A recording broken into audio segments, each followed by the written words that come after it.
Rádio Rio de Janeiro apresenta Memórias de um Suicida. Estudo da obra de Ivone do Amaral Pereira. Viver é a única opção. Valorize a vida. Apresentação: Berenice Lima. Olá, muito bom. Mais um momento aqui de estudo, né? E do livro A Luz do Consolador, justamente para criar esse laço de amizade com a Ivone Pereira. Esse livro ela que escreveu falando das experiências dela. E nesse capítulo se chama Sonhos. E ela fala assim, olha: no capítulo 8º de O Livro dos Espíritos, questão 400 e seguintes, há minuciosa explicação sobre o atraente assunto dos sonhos que todos frequentemente temos. E na bibliografia espírita, inclusive os romances, e talvez principalmente nestes, as explicações sobre o assunto são variadas e satisfatórias.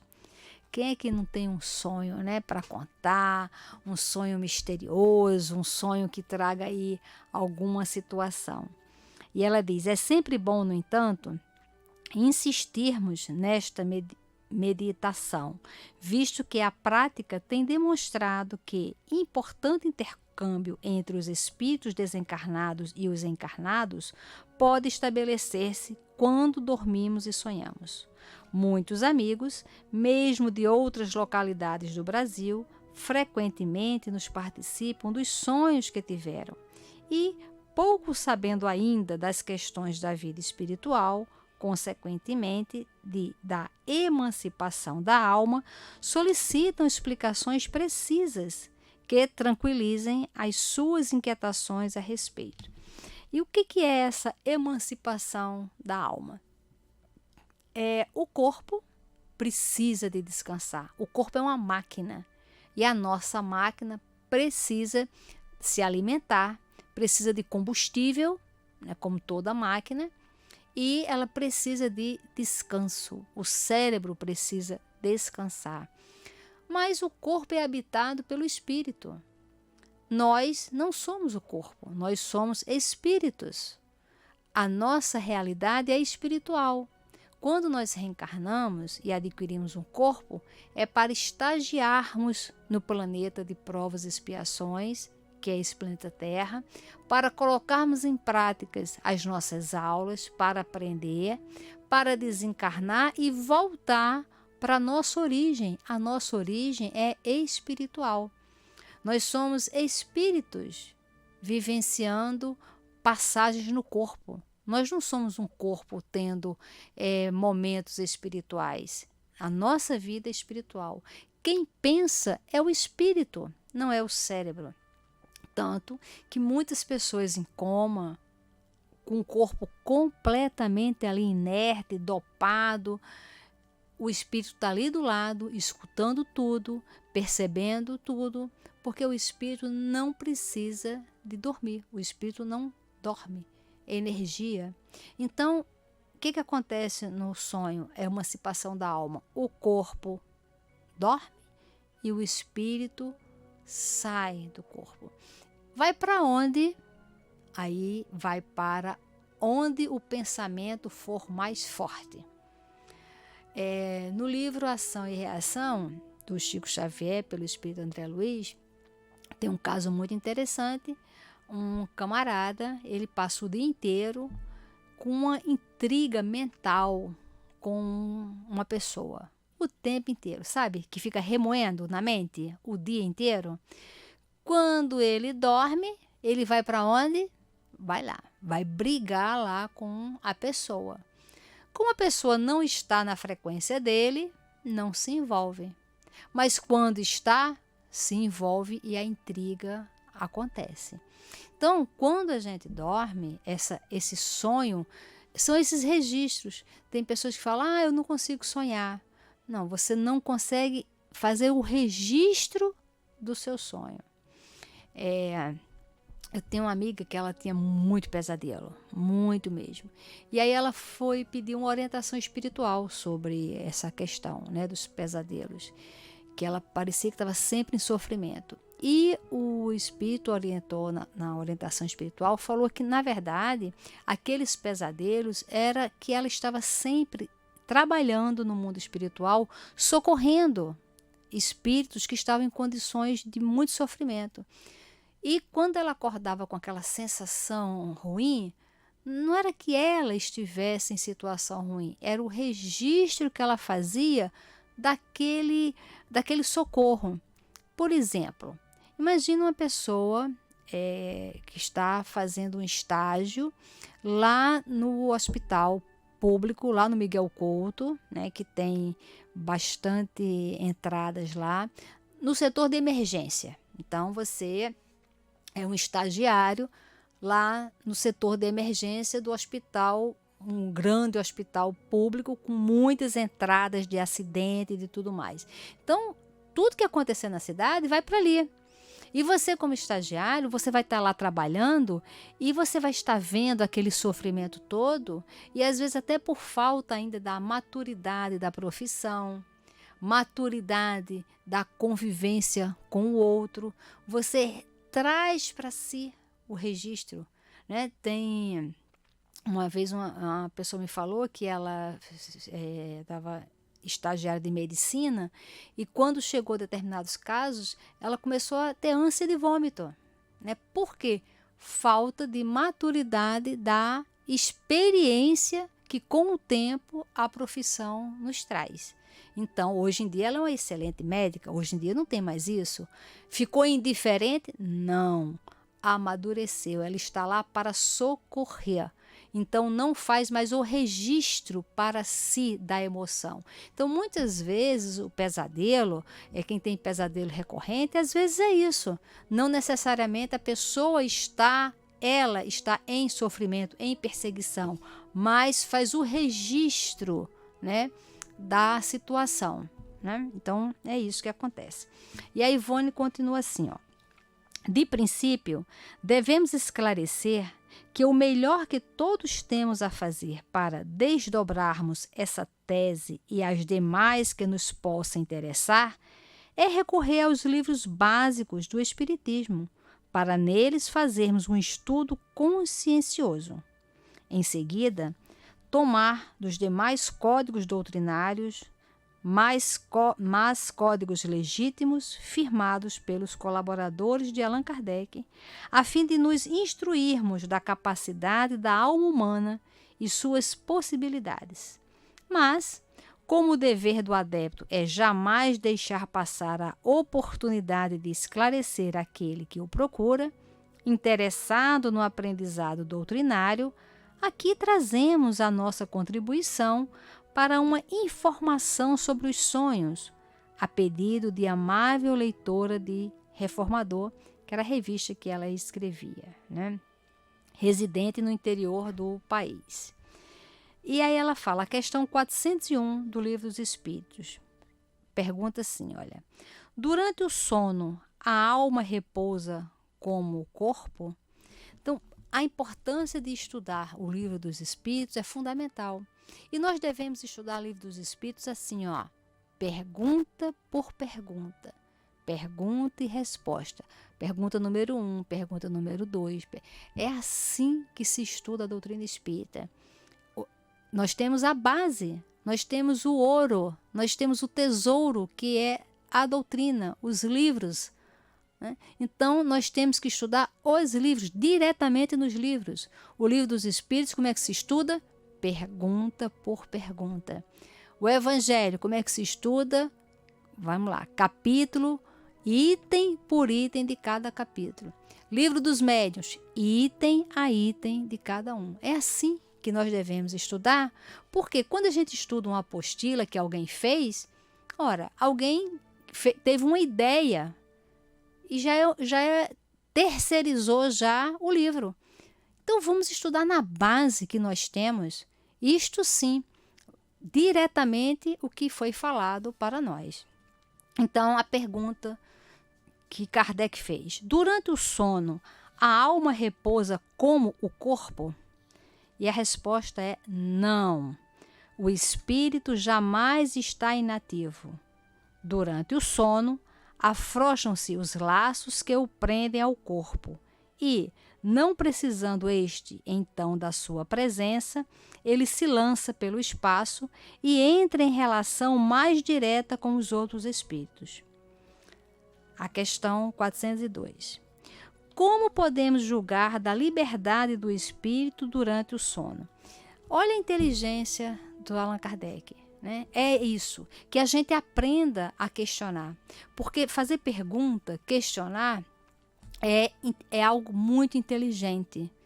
Só que a gente, às vezes, faz a pergunta, mas não quer escutar a resposta. Não desenvolve o raciocínio da resposta. E nós precisamos estimular o nosso cérebro, o nosso raciocínio.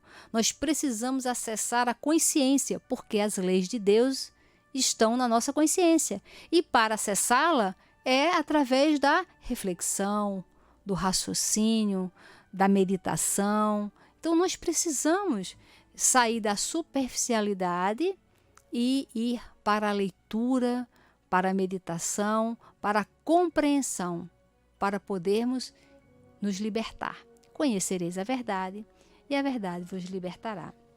Então, como na anterior falou que o espírito jamais está inativo, então ele quer saber como podemos julgar da liberdade do espírito durante o sono, já que ele não dorme, já que ele não fica inativo, então que liberdade é essa? O que ele faz então?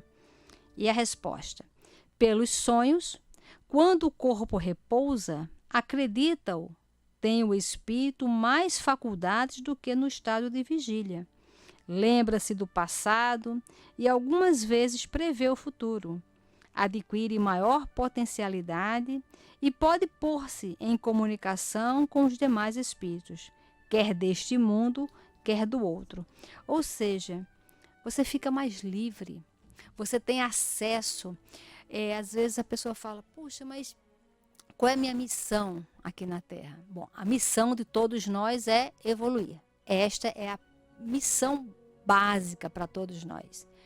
Mas às vezes a pessoa fala, puxa, como é que eu vou decidir isso? Estou na dúvida, o que eu faço para decidir? Quando a gente vai tomar uma decisão, lá no livro do Evangelho, no capítulo das preces, tem lá uma prece para nos ajudar a interagir com o mundo espiritual para tomar uma decisão. Vai lá no capítulo Coletânea de Preces, lá, ó, prece para tomar uma decisão.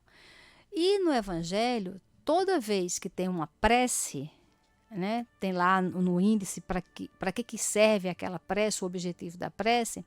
Então tem a prece e antes da prece tem um prefácio, preparando você, né, preparando a gente para o que é aquela prece. Porque nós precisamos saber o que nós estamos pedindo, para que nós estamos pedindo, porque nós vamos nos comprometer com aquilo. Então, o que eu quero daquilo? Então, é muito interessante, daqui a pouquinho eu vou achar aqui essa prece para pedir um conselho, que no prefácio fala o seguinte, olha, veja se o que você vai pedir, se é bom para você. Se alguém fizesse para você, se seria bom, né? Aqui tá vendo? Tem várias preces, olha. Tem a prece para resistir uma tentação, para afastar os maus espíritos. E aí, o que acontece é que você vai entendendo o objetivo daquela prece. Olha, nas aflições da vida, quem é que não tem aflição? Veja aqui uma prece para fazer nas aflições da vida. Mas antes tem uma instrução preliminar. Aqui, olha, para pedir um conselho. Então, toda vez que você quiser um conselho, vem aqui. E aí você faz uma meditação antes de fazer a prece. Olha o que está escrito aqui na instrução preliminar antes de pedir um conselho. Inicia assim, olha. Quando estamos indecisos de fazer ou não qualquer ação, devemos, antes de mais nada, nos fazer as seguintes perguntas. Primeira, aquilo que eu quero fazer pode trazer prejuízo a outra pessoa? Segundo, o que eu quero fazer pode ser útil a alguém? Terceiro, se agissem assim comigo, eu ficaria satisfeito? Então, nessas 3 perguntas, a gente já faz uma reflexão sobre o tema que nós queremos tomar decisão. E aí ele diz assim, olha, se o que desejamos fazer só interessa a nós mesmos, é conveniente colocar na balança as vantagens e desvantagens pessoais que podem disso resultar. Se isto interessa a outra pessoa e se ao fazer o bem a um, possa fazer o mal a um outro, é preciso pesar igualmente a soma do bem e do mal para se abster ou agir.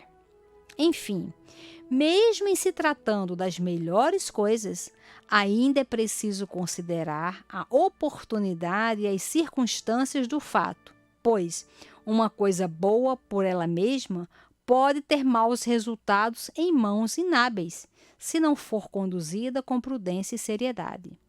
Antes de empreendê-la, convém analisar detalhadamente as nossas forças, bem como os meios de a executar. Em todos os casos, pode-se sempre solicitar a assistência dos nossos espíritos protetores e se lembrar desse sábio ensinamento. Na dúvida, não tome a decisão. Então, isso aqui é uma reflexão e depois vem a prece, que é uma prece muito bacana. Então, nós precisamos estar familiarizados com esses recursos que a doutrina espírita nos dá, né, para esse nosso fortalecimento. Então, para os sonhos, né, aonde que nós vamos quando estamos dormindo? Você tem que se preparar. Também tem uma prece para ser feita antes de dormir, porque você tem que dar um direcionamento. Porque quem não sabe para onde vai, para onde quer ir, qualquer lugar tá bom. E não está. Espírita não pode dizer que qualquer lugar tá bom. Não. Nós precisamos saber aonde queremos ir, por que queremos, para que queremos e qual é a finalidade, qual é a visão de futuro. Nós precisamos nos apropriarmos da nossa vida espiritual. E aí, ela continua. Mais adiante, na mesma questão, os espíritos falam. Graças ao sono, os espíritos encarnados estão sempre em relação com o mundo dos espíritos. Então, dormiu, vamos ter contato com o mundo espiritual. Agora a questão é, qual o nível, qual a vibração do mundo espiritual que você tem contato? Eu, você e qualquer um que dorme. Jesus falou, olha, que a boca fala do que o coração está cheio. E nós vamos para as vibrações do nosso coração. Nosso coração está cheio de quê? Então, nós vamos estar sempre nesse mundo espiritual relacionado à nossa mente. Quais são as coisas que a gente mais pensa? Nós pensamos mais em raiva, vingança, ódio, reconciliação, apaziguamento, materialidade, espiritualidade. Então, qual é o tema da sua mente? Então, nós vamos estar sempre nessa vibração. E aí ela fala, a Dona Ivone, não obstante, a observação e a prática dos assuntos pertinentes à personalidade humana autorizam-nos a aceitar convictamente o seguinte, relativamente ao sonho. Existem sonhos que não passam de frutos do nosso estado mental ou nervoso, esgotado ou preocupado com afazeres e peripécias cotidianas. Então, são os sonhos ligados às nossas preocupações mesmo, do dia a dia. Por quê? A nossa mente está tão focada nessas questões do dia a dia, que quando estamos em desdobramento, ficamos o quê? Focados ali naquela preocupação, naquele tema, né? Outros sonhos são reflexo que nossa mente conserva dos fatos comuns da vida diária e agora repetidos como num espelho. Fazemos então, durante o sono, os mesmos trabalhos a que nos habituamos durante a vigília. Tornamos as mesmas conversações, discussões, etc., ou realizamos, por uma espécie de autossugestão, os desejos conservados em nosso íntimo, os quais não tivemos possibilidade de realizar objetivamente. Viagens, visitas, posse de alguma coisa e, às vezes, algo nem sempre confessável, porque a nossa mente é uma caixinha, né? E, às vezes, ninguém sabe o que nós estamos pensando, mas os espíritos sabem, e quando estamos em desdobramento, estaremos nessa frequência do pensamento. Tem um livro chamado Vidas de Outrora, do Eliseu Rigonati, muito interessante. E lá tem um caso que, olha, eu fiquei muito impactada. Vocês lembram da época de Serra Pelada? Foi a corrida do ouro aqui no Brasil e foi uma coisa assim absurda, né? Desmoronaram vários morros gigantescos à procura de ouro. E era muita gente, milhares de pessoas ali, homens, eram chamados até de formigas, porque eram praticamente nus para não roubar o ouro. Era um calção mínimo, sem camisa, sem nada. E aquele trabalho ali exaustivo. E o Eliseu Rigonati conta que ele estava assistindo um documentário na televisão sobre o que estava acontecendo lá em Serra Pelada.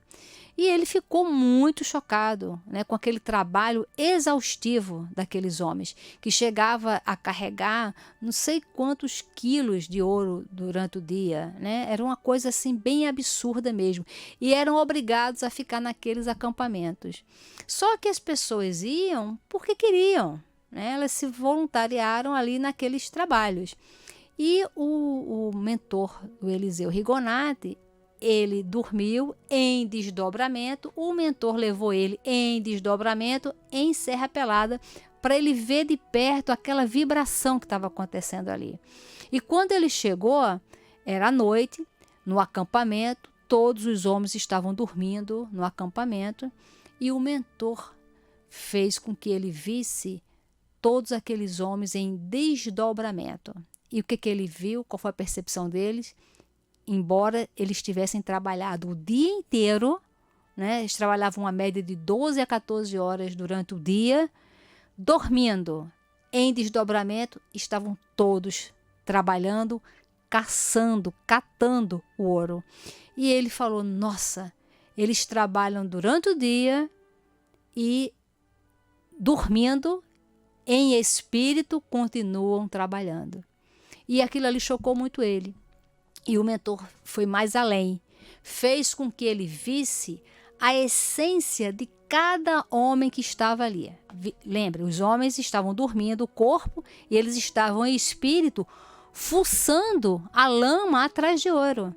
E quando o mentor do Eliseu Rigonati fez com que ele visse a última personagem de cada homem dali, da sua última reencarnação, ele falou que levou um choque, porque ele viu todos vestidos como da sua última reencarnação. E aí ele viu reis, juristas, comerciantes, pessoas que passaram a vida elegendo o ouro como principal objetivo da reencarnação. E que mesmo nesta reencarnação no Brasil, pobres, mas elegeram o ouro como a sua riqueza, foram atraídos para a Serra Pelada e durante o dia trabalhavam e de noite, dormindo em desdobramento, continuavam todos apegados ao ouro. Então, nós precisamos saber para onde nós vamos quando dormimos. E muita paz.